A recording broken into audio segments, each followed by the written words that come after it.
दुनिया का सबसे बड़ा मिलिट्री फोर्स भारत। दुनिया का सबसे बड़ा पुलिस फोर्स भारत। दुनिया का सबसे अधिक आबादी वाला देश भारत। दुनिया में सबसे अधिक सनातनी निवास करने वाला देश भारत। फिर भी आज एक माइनॉरिटी अर्थ अल्पसंख्यक जिहादियों का झुंड पूरे के पूरे देश को मात्र कुछ ही घंटों के अंदर अशांत करने की ताकत रखता है। कब, कहां, क्यों, कैसे, ये सब जानने का समय अब बीत चुका है, क्योंकि अब बात अस्तित्व पर आ चुका है। ऐसा मैं नहीं, 600 वर्ष पूर्व पंचसखाओं ने भविष्य मालिका में कहा था। जब पहली बार मुगलों ने भारत पर आक्रमण किया था, तब भारत के श्रेष्ठ सनातनी राजाओं ने उन्हें एक बार नहीं, 2 बार नहीं, 3 बार भी नहीं, बल्कि 20 से 30 बार अत्यंत बुरी तरीके से परास्त कर दिया था। इतनी बार बुरी तरीके से परास्त होने के बाद मुगलों को ये बात समझ आ चुका था कि भारत से सीधे तौर पर लड़कर जीतना असंभव है। फिर उन्होंने अपने योजना में परिवर्तन किया। भारत के अनेकों साम्राज्यों के बीच चल रहे मतभेदों का फायदा उठाकर उन्होंने अनेकों सनातनी राजाओं को धन का लोभ देकर अपने पक्ष में कर लिया,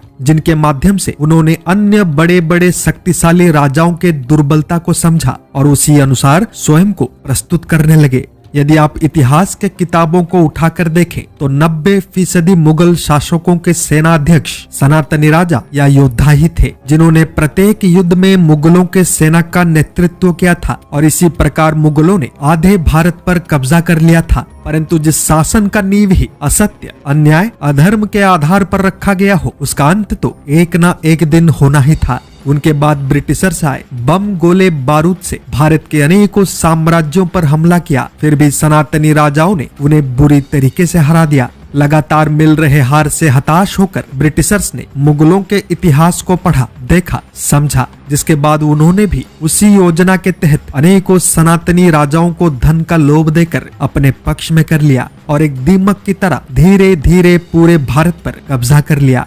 ब्रिटिशर्स की सेना में 80% भारतीय थे, उनके पुलिस में 100% भारतीय थे, उनके प्रशासन में 90% भारतीय थे और 70% सनातनी राजा उनके अधीन रहकर कार्य करते थे। इससे आप अनुमान लगाएं कि इतिहास में हमारे सरल भाव, मैत्री भाव, प्रेम भाव एवं अंदरूनी मतभेदों का फायदा पूरी दुनिया ने इतने बड़े स्तर पर उठाया था। इनके बाद आए नेहरू एवं गांधी, जिनको पंचसखाओं में श्रेष्ठ संत गुरु अच्युतानंद जी ने मुगलों के समान कहा था और स्वाधीन भारत के दुर्भाग्य का मुख्य कारण भी बताया था, क्योंकि जिस व्यक्ति के विद्रोह के बाद ही भारत को आजादी मिला था, उस नेताजी सुभाष चंद्र बोस जी को इन्होंने षड्यंत्र में फंसाकर उनका अस्तित्व समाप्त करने का प्रयास किया था, ताकि उन्हें भारत का सत्ता मिल जाए। और जब नेताजी उनके रास्ते से हट गए, तब उन्होंने डिवाइड एंड रूल पॉलिसी के तहत पूरे भारत पर कब्जा कर लिया। कब्जा इसीलिए क्योंकि भारत के प्रथम इलेक्शन में नेताजी जीते थे, नेहरू नहीं।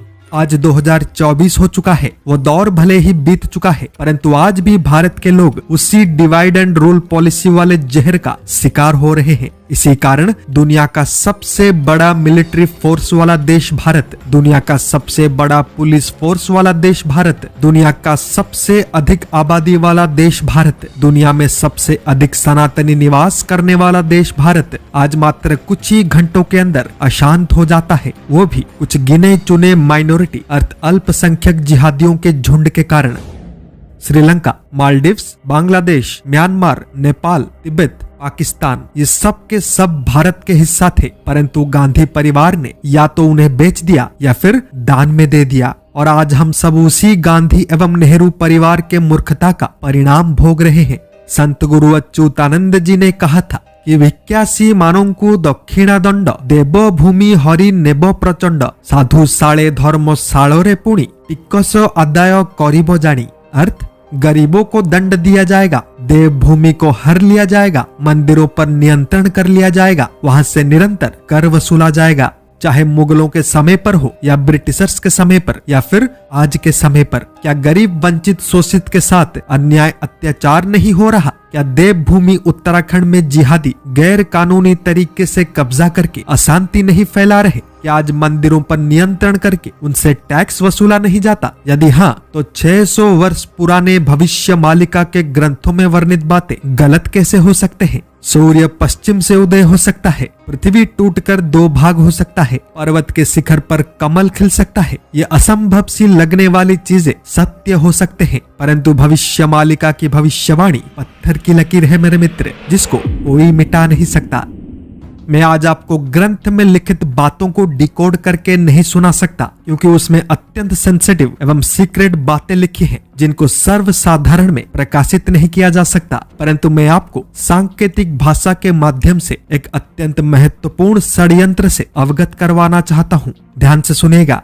यूएसए, यूके, नाटो, चाइना समेत दुनिया के 10 शक्तिशाली देश भारत को अस्थिर करना चाहते हैं, क्योंकि आज भारत उन्हें हर क्षेत्र में टफ कंपटीशन दे रहा है। ये सभी देश लाखों अरबों रुपए पानी की तरह खर्च रहे हैं ताकि भारत को तोड़ा जा सके, और इसमें उनका सहायता और कोई नहीं बल्कि हमारे देश के अंदर बैठे कुछ राजनीतिक दल, पत्रकार, एनजीओ, यहाँ तक कि बड़े बड़े पदों पर बैठे लोग कर रहे हैं, जिनको हर महीने इस काम के लिए लाखों करोड़ों रुपए मिलते हैं। परंतु 2024 इनके प्लानिंग का फाइनल पार्ट है, क्योंकि इन देशद्रोहियों के लिए करो या मरो वाली स्थिति है। ये षड्यंत्रकारी हर संभव प्रयास करेंगे साधारण जनता के मन में झूठ का बीज डालने के लिए। ये देशद्रोही हर संभव प्रयास करेंगे विक्टिम कार्ड खेलकर सनातनियों को इमोशनल ब्लैकमेल करने के लिए, ताकि इनके बॉस भारत के सत्ता को हासिल कर सके। इस सत्ता हासिल करने के षड्यंत्र में ये देशद्रोही लोकतांत्रिक रूप से अर्थ इलेक्शन लड़कर नहीं जीत सकते, बल्कि ये देशद्रोही विद्रोह करके सनातनियों को मार के मंदिरों को तोड़कर भारत में इस्लामिक शासन स्थापित करना चाहते हैं।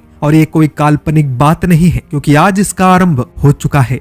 ये लोग आज खुलेआम सड़कों पर खड़े होकर लाखों की भीड़ के बीच भारत के अखंडता को चुनौती देते हैं। केस तो होता है, अरेस्ट भी किया जाता है, पर सुप्रीम कोर्ट इन्हें रिहा कर देता है। इससे आप खुद सोचिए कि इनका पहुंच कितने ऊपर तक है। यदि इनका सामना करना है तो हम सबको एकत्रित होना पड़ेगा। भूल जाओ भविष्यवाणियों को, भूल जाओ अवतार को, भूल जाओ जातिवाद को, भूल जाओ अमीरी गरीबी को। अपने स्वयं के कर्म के विषय में सोचो। अपने धर्म की रक्षा करने के लिए तुमने आज तक क्या किया है और आगे क्या कर सकते हो, उसका सोचो, ताकि इतिहास के किताबों में जब हमारे आने वाले पीढ़ी वर्तमान के पन्नों को खोलकर पढ़ेगी, तब उनका सीना गर्व से चौड़ा हो जाना चाहिए, शर्म से सिर झुकना नहीं चाहिए।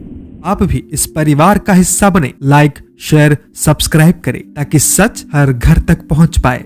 जय जगन्नाथ, जय पंचसखा, जय हिंद।